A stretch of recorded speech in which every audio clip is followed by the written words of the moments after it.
You want to hear a story about the kind of fight you never expect to have after you've left the military, hung up your boots, and just wanted some peace and quiet? Well, let me tell you about the day my road home got stolen out from under me. It was one of those sticky mornings in late summer, the kind where your shirt clings before you've even had your first cup of coffee. I heard machinery grinding somewhere down the valley, figured maybe a neighbor was clearing brush.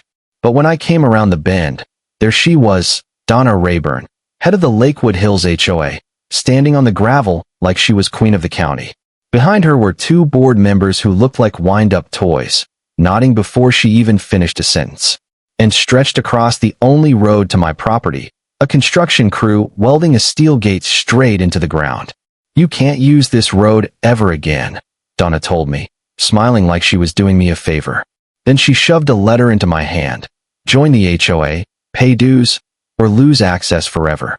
I stood there in my mud-caked boots, staring at the barricade, and for a second I thought it was some kind of twisted prank. But it wasn't. It was extortion with a stamp and a clipboard. Now here's what she didn't know. I'd spent 20 years as a military engineer.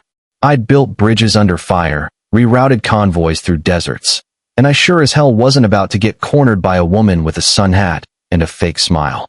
But I didn't show my hand right away. I let her think she'd rattled me. Let her think I'd go home and stew. Truth was, she had just lit a fuse. That week was war by inches. She had the crew dig a trench in front of the gate, deep enough to trap a tractor. She called it community improvements. I called it sabotage.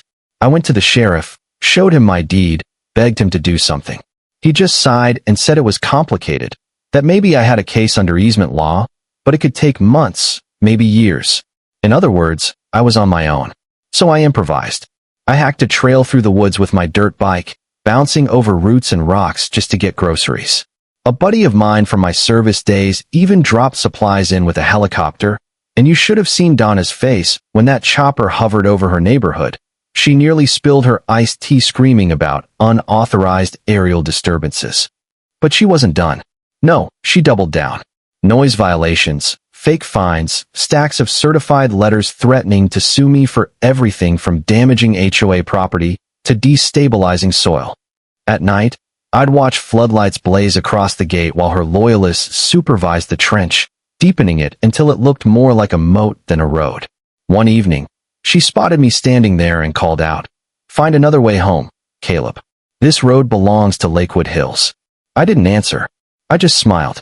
Because by then I already had the idea. If she wanted to dig down, fine. I'd go deeper. See, in the Army we kept blueprints for everything. Culverts, bypass tunnels, field fortifications. I still had sketches rolled up in my workshop. Building a tunnel under that road wasn't just possible, it was my specialty. So I called two old friends who knew their way around a shovel as well as a rifle.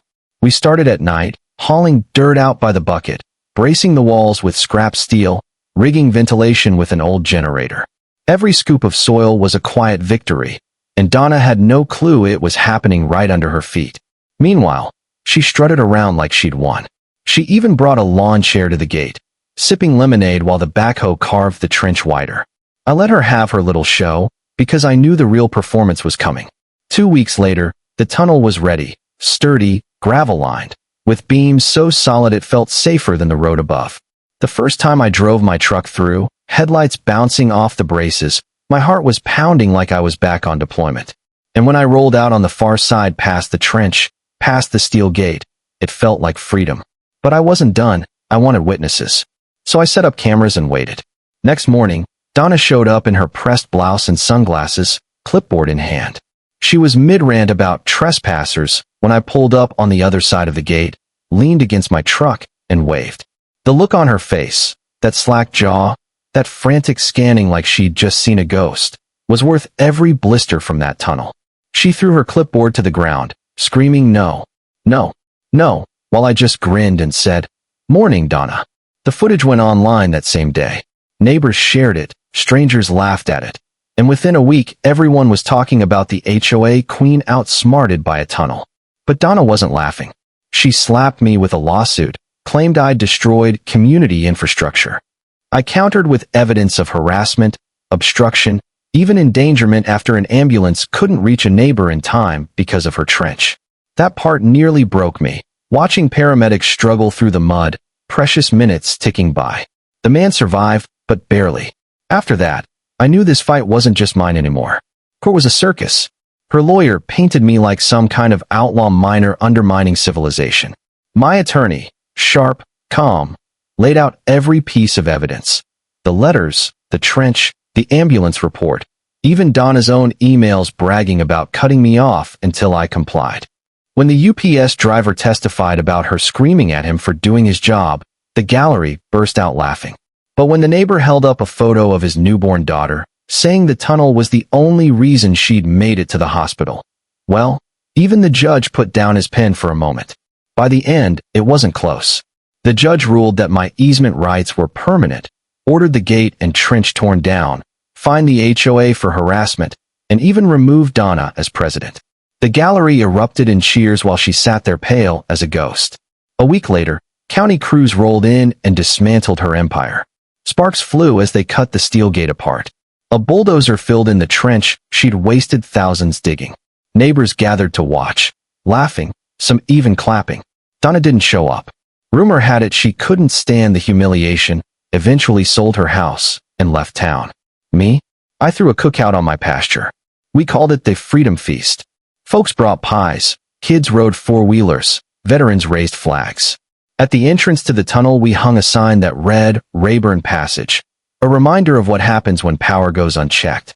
People came by just to see it, like it was some kind of landmark. And you know, I kept that tunnel open, not because I needed it anymore, but because it stood for something.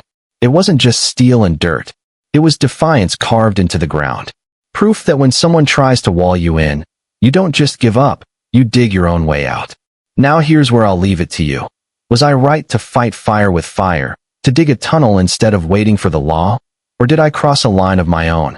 Because at the end of the day, it's not just a story about one road or one stubborn HOA president. It's about power, fear, and what ordinary people are willing to do when someone tries to choke the freedom out of them. So tell me what you think.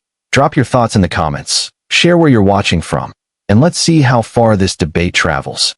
Would you have stood your ground, or would you have signed the papers just to keep the peace?